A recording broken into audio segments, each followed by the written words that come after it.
നമസ്കാരം.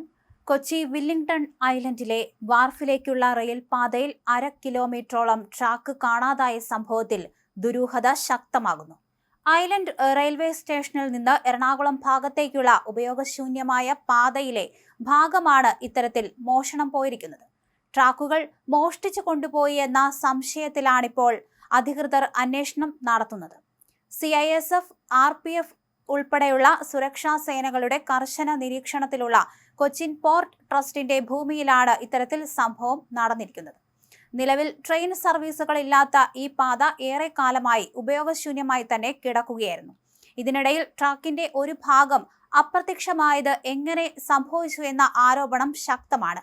അതേസമയം ഈ മേഖലയിൽ റെയിൽവേ ഗാർഡറുകൾ അഴിച്ചുമാറ്റി അറ്റകുറ്റപ്പണികൾ നടത്താനുള്ള ശ്രമങ്ങൾ നടന്നിരുന്നുവെന്നും അതിന്റെ മറവിൽ ട്രാക്കുകൾ നീക്കം ചെയ്തതാകാമോ എന്ന സംശയവും ഇവിടെ അധികൃതർ പരിശോധിക്കുന്നുണ്ട്.